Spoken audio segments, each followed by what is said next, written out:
حضرت خواجہ غلام فرید رحمت اللہ علیہ بیصغیر کے عظیم صوفی شاعر، عالم دین اور روحانی رہنما 1845-1261 ہجری میں چچران شریف، ضلع رحیم یار خان، موجودہ پاکستان میں پیدا ہوئے۔ آپ کا پورا نام خواجہ غلام فرید بن خواجہ خادی بخش تھا۔ آپ ایک نہایت متقی اور روحانی خاندان فریدی خاندان سے تعلق رکھتے تھے، جو حضرت خواجہ نور محمد ماروی رحمت اللہ علیہ کے سلسلے سے منسلک تھا۔ یہ خاندان تقوی، علم اور خدمت دین کے لیے مشہور تھا۔ بچپن ہی سے حضرت فرید میں روحانی میلان اور علم دوستی کے آثار نمایاں تھے۔ والد صاحب کے انتقال کے بعد اب کی پرورش اب کے بڑے بھائی خواجہ فخر الدین رحمت اللہ علیہ نے کی، جنہوں نے اب کی تعلیم و تربیت پر خاص توجہ دی۔ حضرت غلام فرید رحمت اللہ علیہ نے ابتدائی تعلیم عربی، فارسی اور دینی علوم میں حاصل کی۔ اپنے قرن پاک، حدیث، فقہ اور تصوف میں گہری مہارت حاصل کی۔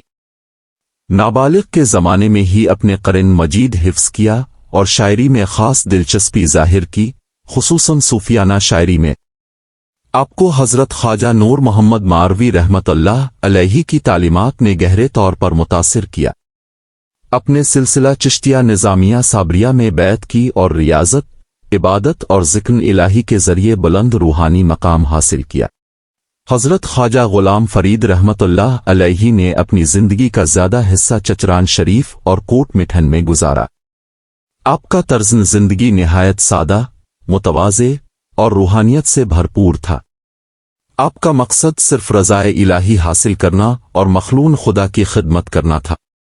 آپ کی تعلیمات کے بنیادی نکات یہ تھے: اللہ تعالیٰ اور رسول اکرم سے سچی محبت، انسانیت کا احترام اور مساوات، تزک نفس کے ذریعے قرب الہی، تکبر، حرص اور ریاکاری سے اجتناب، روحانیت کو دنیاوی دولت پر ترجیح دینا۔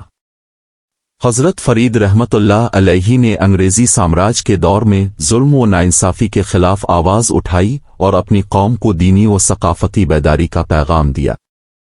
حضرت خواجہ غلام فرید رحمت اللہ علیہ سرائکی، پنجابی اور اردو کے عظیم شاعر تھے۔ آپ کی شاعری عشق حقیقی، تصوف، معرفت اور اخلاقی اصلاح پر مبنی ہے۔ آپ کے کلام کو دیوان فرید کے نام سے جمع کیا گیا ہے، جو سرائکی ادب کا ایک شاہکار ہے۔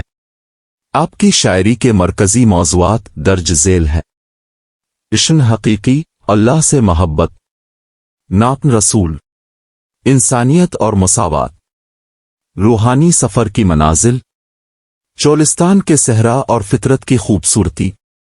اپنے فطرت، صحرا، ہوا، ریت اور زندگی کے روزمرہ مظاہر کو عشق الہی کے استاروں میں ڈھالا۔ صحرا کی ہر ریت کہہ رہی ہے، وہی محبوب میرا ہے۔ ہوا کا ہر جھونکا اس کی خوشبو لیے پھرتا ہے۔ جس نے دل میں محبوب کو پا لیا، اس نے دنیا کے غموں سے نجات پا لی۔ حضرت غلام فرید رحمت اللہ علیہ کی زندگی کرامات، عاجزی اور خدمت خلق سے بھری ہوئی تھی۔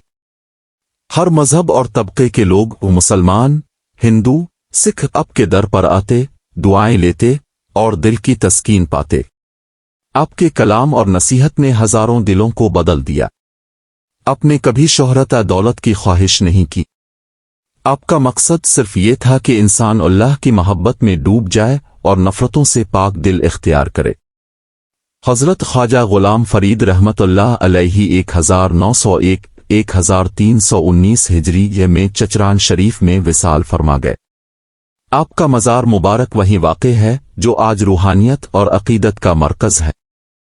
ہر سال ہزاروں زائرین عرس مبارک کے موقع پر آپ کے مزار پر حاضری دیتے ہیں۔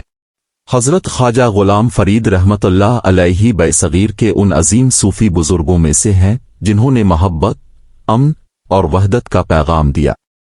اپنے زبان، نسل اور مذہب کی سرحدوں کو مٹا کر انسانیت کو ایک پیغام دیا کہ اللہ تک پہنچنے کا راستہ محبت اور خدمت خلق سے گزرتا ہے۔ اپنے سرائکی زبان کو ایک اعلیٰ ادبی اور روحانی زبان کا درجہ دیا۔ آپ کو عشائن صحرا اور محبت کا سفیر کہا جاتا ہے۔ محبن الہی حقیقی سکون صرف اللہ کی یاد میں ہے۔ انسانیت کا احترام، سب انسان برابر ہیں، فضیلت صرف تقوی سے ہے۔ خدمت خلق، دوسروں کی مدد کرنا عبادت ہے۔ برداشت و اتحاد، مذہب انسانوں کو جوڑنے کے لیے ہے، توڑنے کے لیے نہیں۔ تزک نفس، دل کو دنیاوی خواہشات سے پاک کرنا ضروری ہے۔ حضرت خواجہ غلام فرید رحمت اللہ علیہ ظلم و جہالت کے اندھیروں میں روشنی کا مینار تھے۔ اپنی شاعری، تعلیمات اور کردار کے ذریعے انسانوں کو اللہ اور رسول کی محبت، امن اور اخوت کا درس دیا۔ آپ کا پیغام آج بھی زندہ ہے، یہ یاد دلاتا ہے کہ اللہ تک پہنچنے کا راستہ محبت، عاجزی اور خدمت خلق سے گزرتا ہے۔